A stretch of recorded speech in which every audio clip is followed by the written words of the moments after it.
Now that we know what we want and our strategy, let's establish the measures we're going to implement. So what do we do exactly? We need to define marketing measures. That is, what are we doing to attract the customers? We need to establish our projects and innovations. For us, it's our own camp. We need to organize staffing. What staff do we need, and when do we need them, and how much can we afford to pay them as well?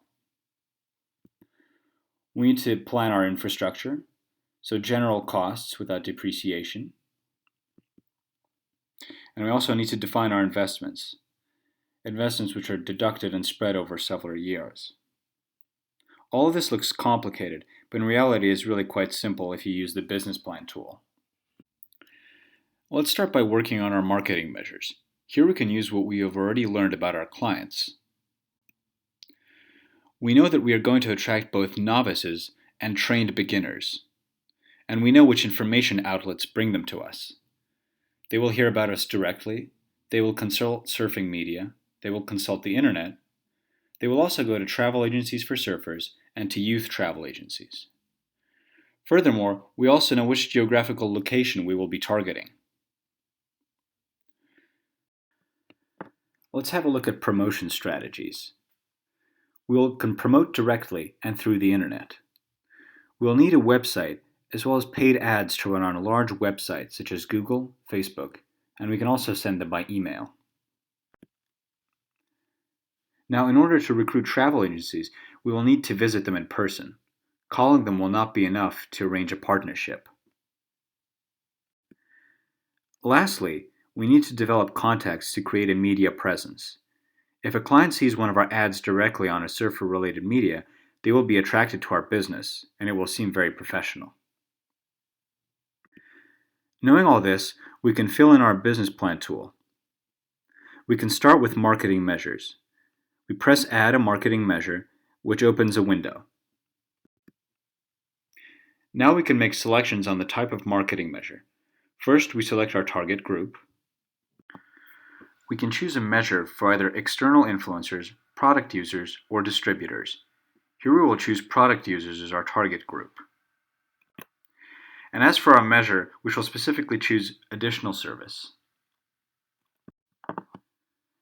In this measure, we're going to help our clients by creating a website optimized for mobile devices. Furthermore, we can also allocate the budget for this website for the next 5 years to come. Here we see that we will give 8,000 francs each year for the next 5 years to help with the development of this website optimized for mobile devices. Once we're done editing, we can press Save, and the measure we just created will appear on our dashboard. We can do the same for another measure, for instance online advertising, which will attract customers online, and we can also allocate a specific budget for it.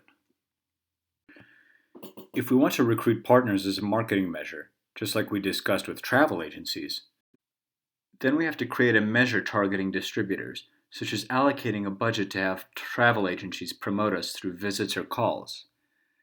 We see here that we will allocate an ever-increasing budget over the next 5 years, hopefully as our business picks up. Now to create a measure to enhance our media presence. Say I want a full-page ad on a surfing media website about our Cali camp, like this one. So I allocate a budget under external influencers and sales promotion to secure our presence in surfing media outlets. Again, I will add an increasing budget over the next 5 years. Now, our dashboard is full of measures. This is not necessarily detailed, but it gives me a broad outline of my marketing spending over the next 5 years. If investors ask for more details, you can append a market analysis document by adding details via the link. Now, we can move on to projects and innovations. In our case, this would mean opening our own camp facilities. Up until now, we've considered housing our guests in a hotel. So this would mean allocating money to buy some land at some point. For now, we can omit this step and return to it when we are more certain. Personal planning is crucial, or your business will not work. You have to pick up your clients at the airport, Take them to surfing spots between San Diego and Los Angeles. You'll also need experienced coaches who are excellent teachers.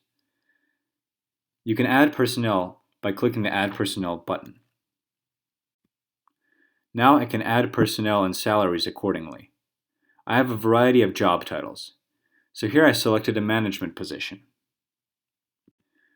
And I will only require one manager from 2018 to 2022. We start with a lower salary while business picks up. You can leave 32 as a rough estimate. You can always revise your business plan later if business takes off. Now you need a surf team, the people who will get into the water with your clients. Obviously, there are no surfing teacher positions in the list. Here you choose production, which means those who produce our goods and services. We will employ an increasing number of surfing coaches and pay them above California's minimum wage for 6 months out of the year when we have waves. Hence, $12,000 for 6 months of works for one coach, and so on and so forth for an increasing number of coaches over the years. I went ahead and filled in the employment roster with admin and marketing personnel as well. As you can see, I don't employ the marketing personnel until 2 years after I've opened my business, as I will not need them that early, and I will only need them if my business expands. Now, we arrive at infrastructure, which constitutes the material you will require for your business to function. You will have general annual infrastructure costs, as well as infrastructure that will become an asset, which will be depreciated in your balance sheet every year. Here it is important to tell you that you need to get informed on some basic principles of accounting, as this is crucial when understanding infrastructure costs. To better understand, let's look at this picture to illustrate with an example. Here, we really have all the raw material we need to start a surf camp, provided we have the hotel organized. I have boards for $2,000. I buy them every year, as every year they become perishable, as well as suits for $2,000. So these I will change every single year, and so I will spend $4,000 a year on infrastructure constituting the suits and the boards. I will also invest $5,000 into this vehicle to transport people, but this vehicle I will keep over several years, and its value on my balance sheet will depreciate over time. So infrastructure comes in different categories. It can be rented, leased.